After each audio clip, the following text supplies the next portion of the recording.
Bonjour Louis Sarkozy Bonjour, cher monsieur, merci de votre accueil. et merci pour cet entretien. Vous présentez votre dernier ouvrage Napoléon, l'empereur des livres, édité chez Passé Composé. Louis Sarkozy, vous n'avez pas froid aux yeux, vous présentez votre ouvrage sur Napoléon Bonaparte alors que notre studio est situé à une cinquantaine de kilomètres de Waterloo. Vous n'êtes pas superstitieux? Non, pas du tout, et j'ai eu la chance de visiter ce magnifique champ de bataille. Pas parce que c'est quelque chose qui me plaît, la grande défaite, bien sûr, non seulement de l'empereur, mais de l'Empire, mais c'est parce que dans ce champ de bataille, en fait, est caractérisé tout ce qu'est Napoléon à la fin de sa vie. C'est-à-dire, il devient l'archétype même de ses défauts. Quelqu'un de fainéant, quelqu'un qui ne prend pas au sérieux les menaces, quelqu'un qui cherche toujours la facilité. L'antithèse de ce qu'il était dans sa jeunesse. Donc c'est très important d'aller visiter des endroits comme ça pour avoir un petit rappel à l'humilité, vous voyez. Napoléon était un dévoreur de livres, dites-vous.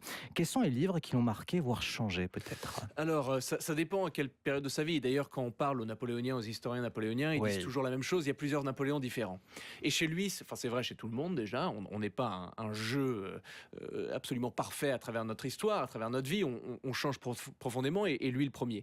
Quand il est jeune, je vous disais juste avant qu'on passe à l'antenne, c'est principalement les vies parallèles de Plutarque, qui sont un livre absolument fantastique, écrit par un historien, Monsieur Plutarque, ou plutôt un moralien, devrais-je dire, du IIe siècle de notre ère, et c'est d'une modernité et d'une couleur et d'une émotion magnifique. Et d'ailleurs, tous nos grands-parents et nos arrière-grands-parents, tout le monde connaissait les vies parallèles de Plutarque, c'était vraiment la chose Plus à le lire. cas maintenant. Beaucoup moins.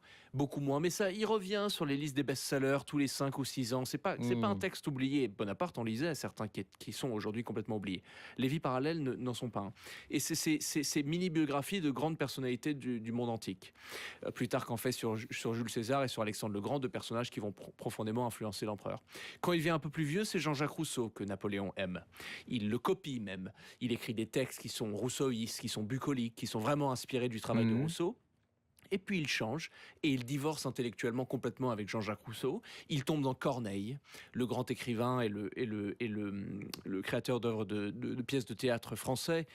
Il devient complètement amoureux de lui. Il dit, si cet homme était encore en vie, je le ferais Premier ministre. J'aurais aimé voir ce qu'il aurait écrit sur mon règne. Oui. Cet homme a compris la guerre, il n'était pas guerrier. Il a compris la politique, il n'était pas politicien. Il est fondamentalement amoureux de Corneille. Il aime Ossian aussi. Ossian, ce poète écossais, soi-disant du 1er siècle, soi-disant une figure gaélique homérique, et en fait qui se relève, n'était pas du tout du 2e siècle, mais était une fabrication littéraire du 18e par un homme qui s'appelle James Macpherson. Mais pour vous montrer la diversité des amours littéraires de Napoléon. On parlera un peu de culture dans cet entretien, mais vous pensez fondamentalement que les livres peuvent changer un destin d'un homme ou d'une femme? Je ne le pense pas, c'est un fait. Et d'ailleurs, tous vos auditeurs ont sûrement eu cette expérience, en tout cas les lecteurs. On tombe sur un bouquin qui métamorphose complètement notre compréhension non seulement d'un sujet, mais de notre propre vie, d'une histoire d'amour, d'un parcours professionnel. Et c'est vraiment une des missions de ce livre, c'est de montrer que la lecture n'est pas à l'opposé de l'action, comme nous disent souvent des gens dans notre entourage qui, eux, ne sont pas lecteurs. Ils disent, mais ferme le livre et va faire quelque chose de ta vie. Mais quelle horrible pensée, et quelle fausseté, c'est bas, c'est faux, c'est atroce de dire ça, parce que les hommes qui ont été les plus grands hommes d'action, et les femmes d'action de l'histoire humaine, ont souvent été les plus grands lecteurs. Et chez Bonaparte, c'est particulièrement vrai. Les livres peuvent structurer aussi l'esprit. Justement, quels livres vous ont marqué particulièrement, peut-être de manière récente, voire vous ont changé? Et il y en a tellement. Je vous donne ce qui m'arrive en premier en tête. Un livre absolument exceptionnel des années 30, un roman par un écrivain japonais qui s'appelle Eiji Yoshikawa, qui écrit une histoire, alors c'est un roman, mais basé sur des faits réels, du grand samouraï du XVIIe siècle, Miyamoto Musashi. Et c'est un livre tout à fait exceptionnel parce que c'est 987 ou 988 pages, et dès la première page, on est mis au courant d'un événement qui va se passer, et cet événement se déroule dans le dernier paragraphe de la dernière page. Et donc on est laissé sur notre faim, on passe 6 mois avec le livre et à la fin ça se passe et c'est fini. Enfin c'est un espèce de métamorphose émotionnelle, c'est absolument exceptionnel ce bouquin-là. Ensuite je parle beaucoup de Zweig parce que Zweig, je le découvre quand je suis jeune, c'est lui en vérité qui m'a dépucelé littéralement parlant. C'est le premier que j'ai lu qui m'a vraiment fait comprendre la beauté de la lecture, et parce que Zweig réunit ces choses exceptionnelles qui peuvent plaire à la jeunesse, c'est que 1, c'est simple, le coût d'entrée est très bas. 2, c'est magnifique. Et 3, c'est rempli d'émotions. Donc si c'est simple, c'est beau et c'est émotionnel, c'est parfait pour la jeunesse. Donc je le cite souvent pour essayer d'inciter les jeunes à lire un peu plus. Et la porte d'entrée de Zweig est particulièrement facile, si vous voyez ce que je veux dire. Alors je suis étonné parce que j'aurais cru que vous auriez pu mentionner, en tout cas, le temps des combats. Le temps des combats, ce sont une partie des mémoires de votre père, Nicolas Sarkozy.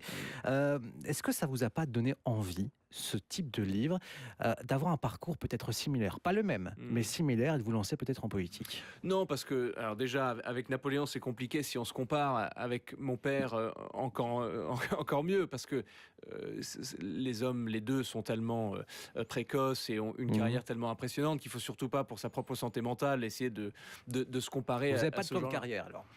Mais j'ai des ambitions, j'ai une volonté, d'ailleurs déjà politique, puisque je participe au débat culturel. Je débat Raquel Garrido, l'ex-députée insoumise, sur LCI tous les samedis. J'écris des tribunes dans mon papier Valeurs Actuelles, qui est tout à fait politique, donc je participe déjà. Mais j'ai pas envie de vous mentir et de vous dire que j'ai un plan dans ma tête parfaitement dessiné, parce que déjà, pour citer le grand philosophe américain Mike Tyson, tout le monde a un plan, jusqu'au moment où on se prend un point dans la gueule. Et c'est ça la vérité. Oui. Les médias français, pourtant, parlent énormément de vous ces derniers jours. Certains disent même que vous allez certainement, vous allez peut-être le confirmer, vous présenter aux municipales en 2026. Alors les municipales, ce sont les communales pour nous en Belgique. Hein. À Menton, c'est une petite ville de 38 000 habitants située à la frontière franco-italienne dans les Alpes-Maritimes. Vous confirmez ou infirmez? Non, ni l'un ni l'autre. Je ne vais pas vous dire que la décision est prise, parce qu'elle ne l'est pas. Nous réfléchissons à cette question, mais pour l'instant, je ne suis absolument pas candidat. Par contre, il est vrai que j'emménage à Menton avec ma femme, alors entre Paris et Menton bien sûr, parce que j'ai des obligations professionnelles à Paris, mais Menton est une ville tout à fait remarquable, que j'ai eu l'occasion de connaître plusieurs fois au fur et à mesure de ma vie. C'est une ville qui a 2 frontières internationales, entre l'Italie et Monaco, beaucoup d'Italiens, beaucoup de Corses, mais il y a une espèce d'identité locale. Ils sont pas italiens, ils sont pas corses, ils disent eux-mêmes qu'ils sont pas complètement français. C'est le pays mentonnais, une espèce d'identité, une unité géographique qui a fait pondre une mentalité assez particulière et vachement charmante. Mais vous pourriez, dans cette cité-là, de 30 000 habitants, être le meilleur rempart à l'extrême droite française, au Rassemblement national. Vous y pensez, ça ou pas? Non, pas dans ces termes-là. Il est vrai que le Rassemblement national menace de prendre la ville, et que je pense que si la ville tombe, la région suivra, et qu'en vérité, les Alpes-Maritimes, et particulièrement cette partie des Alpes-Maritimes, risque de devenir un de leurs bastions pendant des années à venir. Il est vrai que la force électorale du Rassemblement national se caractérise d'abord par une faiblesse de ce qu'on appelle en France la droite républicaine, c'est-à-dire le centre-droit. Mais j'ai pas la prétention de dire que je suis l'antidote. D'ailleurs, je ne suis même pas candidat pour l'instant, donc c'est pas vrai. Pour l'instant. Je ne réfléchis pas dans ces termes-là, vous voyez. Mais il est vrai qu'une présence de droite républicaine forte veut généralement dire une faiblesse du Rassemblement national. D'accord, on va en parler dans quelques instants, mais j'aimerais revenir par rapport à la lutte contre l'extrême droite française. J'ai l'impression que votre personnalité, votre profil politique fait que vous avez envie de battre le Rassemblement national, l'extrême droite française. C'est un de vos mantras, de lutter contre la montée de l'extrême droite en France? Écoutez, pas forcément dans des termes de cordon sanitaire. Je sais que vous voulez en parler parce que, et je suis désolé si je déçois ou je choque quelques-uns de vos auditeurs. Mais ça, on va en parler. Mais par rapport à la lutte contre l'extrême droite française. Oui, moi c'est ce que je vous disais. Quand le Rassemblement national est fort, la droite républicaine est faible. Et vice-versa. C'est une vérité électorale. Ça n'a même pas à voir avec l'idéologie, si vous voulez, parce qu'il y a beaucoup de points où les deux familles politiques se rejoignent. Mais je ne crois pas en ce parti, fondamentalement. Je ne crois pas au Rassemblement national parce que je pense que ce parti est construit comme un parti d'opposition.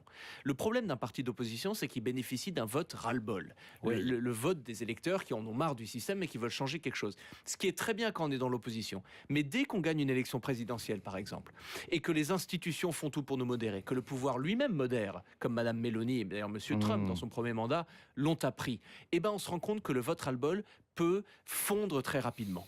Et donc, c'est pour ça que je pense que les partis d'opposition, les partis qui n'ont jamais exercé une fonction présidentielle, une fonction fédérale, pour utiliser des termes belges, ne sont pas viables sur le long terme. D'accord. Mais la démocratie ne doit-elle pas se protéger des ennemis de la démocratie? Exemple en Belgique, francophone, nous avons par exemple le cordon sanitaire autour des idées d'extrême droite. C'est pas quelque chose que vous pouvez plébisciter tout de même? Non, moi je suis pas je n'utilise pas le terme cordon sanitaire, en tout cas dans le contexte français, et je ne l'utilise pas. Pourquoi ? Pour 2 raisons. Parce que, pour moi, c'est illibéral. À partir du moment où un peuple ou une partie d'un peuple décide de faire confiance à un parti politique, on doit le laisser faire confiance à ce parti politique. Ce n'est pas des bureaucrates ou des hommes politiques, même si ce à parti Paris ou à politique Bruxelles, est contre la démocratie. Écoutez, si le parti se présente aux élections, propose des réformes et vote des lois, il n'est pas anti-républicain par définition. Après, est-ce qu'on a le droit de tolérer un parti royaliste, par exemple ? Je pense que oui. On ne devrait pas interdire un parti royaliste en France, ou même un parti communiste, aussi désagréable le communiste peut être à mes yeux. Et ce premier point, je trouve que c'est illibéral. Et deuxième point, même si on est d'accord sur l'importance de devoir battre ces partis, on n'est pas d'accord sur la méthode. Vous voulez interdire ? Je dis non. En essayant d'interdire, on va en faire des martyrs.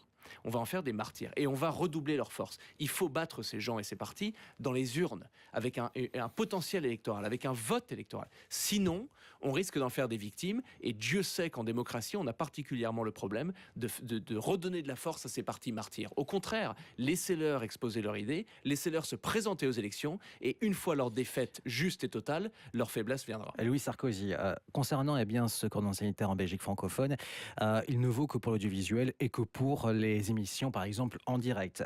Font partie des critères pour évaluer si une formation politique est d'extrême droite, c'est la primauté nationale, donc sortir des conventions européennes, c'est l'anti-parlementarisme, c'est aussi les condamnations pour racisme. Dans ce cas de figure, le Rassemblement national, par exemple, ne pourrait pas être interrogé en direct en Belgique francophone. Ça vous choque ou pas ? Bien sûr que ça me choque. Vous vous rendez compte, le Rassemblement national est le premier parti politique de France.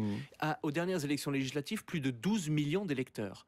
Donc vous condamnez au racisme, antiparlementarisme et à remettre en cause l'unité nationale un parti qui rassemble 12 millions de Français. On explique que 12 millions de Français sont donc racistes, mais c'est absolument intenable. Et c'est pour ça qu'au bout d'un moment, une fois la force électorale de ce parti témoignée, il faut se poser une question. Est-ce qu'on est si sûr dans notre caractérisation de ce parti en tant que raciste et en tant qu'antiparlementarisme, ou est-ce que nos définitions de ces termes est problématique ? Est-ce que la gauche, justement, dans son combat culturel, n'a pas fait évoluer ces termes et les a rendus tellement applicables à tout le monde qu'on en a enlevé toutes les dents, en vérité. Vous voyez ce que je veux dire ? Et c'est ça la question à se poser. Parce que, notamment sur le racisme et sur le fascisme, des accusations qui, bien sûr, perdurent dans quelques coins, peut-être même du Rassemblement national. Dieu sait que l'histoire de ce parti est problématique, mais qui, aujourd'hui, est utilisée à va-en-vient et n'a plus aucun sens, vous voyez. Alors, on va parler évidemment aussi des États-Unis. C'est un thème que vous aimez beaucoup. Parlons de la victoire de Donald Trump en novembre 2024. Une droite révisionniste a émergé aux États-Unis. Comment faire barrage à cette droite, voire extrême droite, qui nie ou relativise les crimes du nazisme ? Oui, alors si on était en train d'avoir cette conversation il y a 1 an, je vous aurais dit, mais vous exagérez, c'est pas le cas, etc. Aujourd'hui, c'est vraiment le cas. C'est quelqu'un de droite qui vous le dit. On a vu notamment avec l'émergence de M. Tucker Carlson, ou devrais-je dire la réémergence de M. Tucker Carlson, qui nous expliquait avec un historien qui était son invité que le vrai vilain, entre guillemets, du XXe siècle, c'était Winston Churchill, et que Adolf Hitler n'était pas si antisémite que ça, et qu'il était mal compris, et qu'il voulait la paix avec l'Angleterre. Enfin, des absurdités, mais d'une violence inouïe, qui aurait été impensable à droite il y a même 5 ans, quand les manifestations en Angleterre visaient la statue de Winston Churchill, c'était la gauche. Et la droite unie défendait cet homme qui fut et qui est encore un héros de notre civilisation. Aujourd'hui, cette droite alternative, je pense, qui se construit sur le dos du triomphe électoral de novembre 2024, de la victoire de Donald Trump, peut effectivement propager ces mensonges et a une clientèle de plus en plus populaire. On les bat de la même façon qu'on bat toutes les autres formations idéologiques, avec les voix, avec les arguments. Avec les débats ? Mais bien sûr que oui, avec les débats. Il faut débattre ces gens-là. Et d'ailleurs, c'est eux qui refusent le débat. C'est souvent l'historien qui a débattu avec Tucker Carlson. Ce n'est pas un débat, mais l'historien qui était avec Tucker Carlson a été invité par le plus grand expert churchillien au monde, Andrew Roberts, historien britannique fantastique, qui a d'ailleurs écrit la préface de mon livre. Et cet historien a refusé le débat. C'est eux qui refusent le débat. Nous ne devons pas faire la même chose. Mais comment débattre avec des personnes qui nient la science ? Écoutez, déjà, c'est mal comprendre la science, parce que la science n'est pas une collection de faits. La science est un processus pour essayer de se rapprocher de la vérité.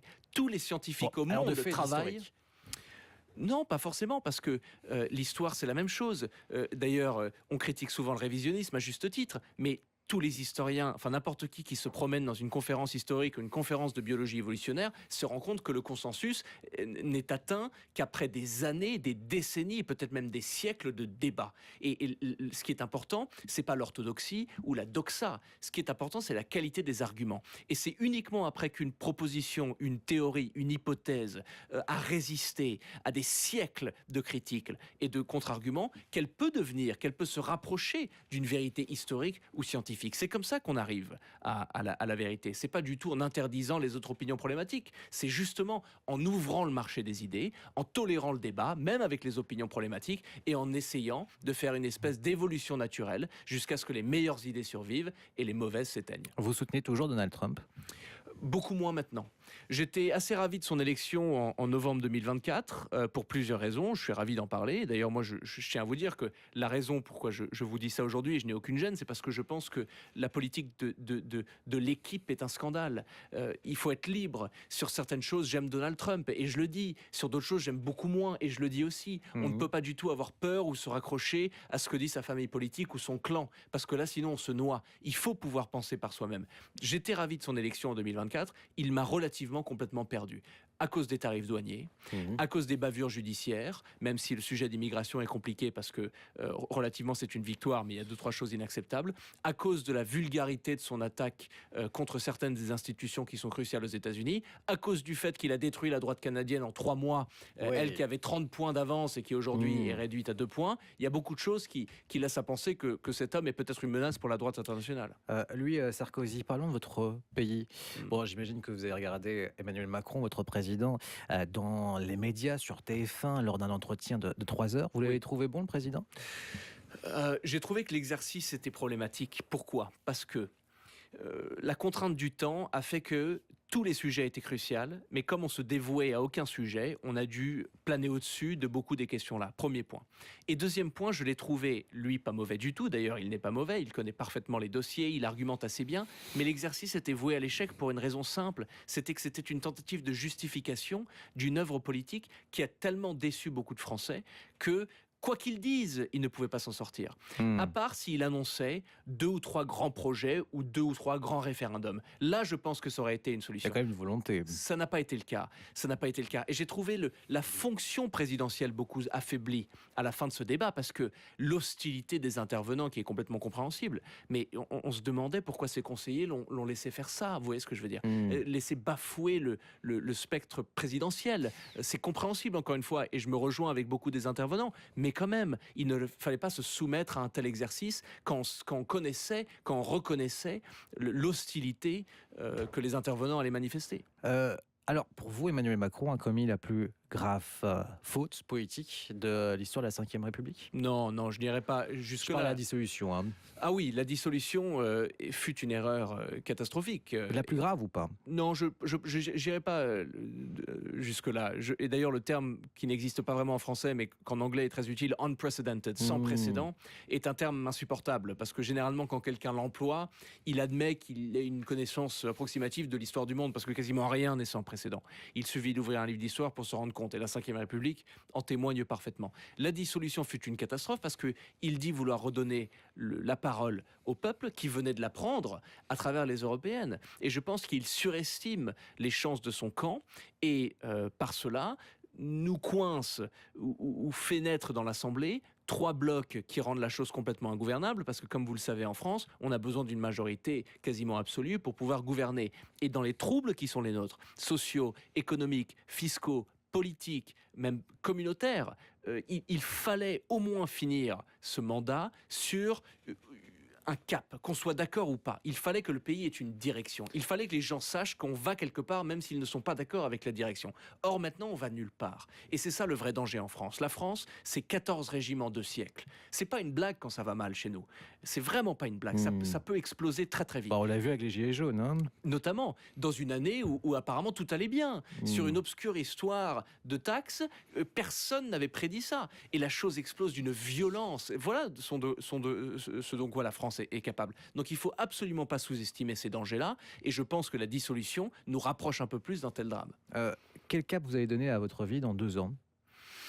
Alors écoutez, je sais pas vous voyez où dans 2 ans ? ce que j'ai envie de faire, c'est de participer au débat culturel, de participer au débat politique comme je le fais déjà. J'ai envie de m'asseoir dans ce débat-là, d'acquérir une crédibilité aussi historique et littéraire à travers ce livre que j'essaye de construire. Je ne vais pas vous dire élu ou pas élu, parce que la vérité c'est que je ne sais pas. Mais en tout cas, j'ai envie de devenir quelqu'un qu'on écoute et qu'on lit, quelqu'un qui a une certaine cohérence idéologique et pas juste un espèce de passant qui est inconsistant et qui saute d'issue en issue. Excusez-moi pour cette dernière question, mais j'ai l'impression que vous cherchez à être plébiscité. C'est-à-dire que votre livre est reconnu par les historiens comme étant tout à fait valable, de très grande qualité même, mais vous cherchez à être plébiscité. Pourquoi? Vous manquez un peu de confiance en vous ou pas? Non, écoutez, je ne pense pas que ce soit un de mes problèmes. On m'a d'ailleurs beaucoup reproché le contraire. Je ne pense pas que c'est vrai non plus, mais bon. Non, je ne cherche pas à être plébiscité. Et d'ailleurs, mes prises de position m'ont d'ailleurs mordu assez souvent. Et ma liberté de parole a peut-être froissé quelques personnes, notamment sur Donald Trump, notamment sur Israël et sur le Hezbollah, notamment sur les Vous relations... regrettez ces polémiques? Non, absolument pas. Sur le fait que je souhaitais la mort des orchestres, des chefs d'orchestre du Hezbollah qui ont organisé l'attentat du Drakkar, mais pas un mot, absolument pas. Ce sont des ordures et ça le reste. Le Hezbollah et le Hamas d'ailleurs. Donc non, je cherche pas à être plébiscité. Je cherche juste à essayer d'avoir une cohérence idéologique. C'est ça qui compte. Si je perds certaines personnes, c'est très bien, tant que je suis cohérent, tant qu'il y a du travail. Si j'en gagne, c'est tant mieux. Merci beaucoup pour cet entretien. C'était votre Café sans filtre. Merci, cher monsieur.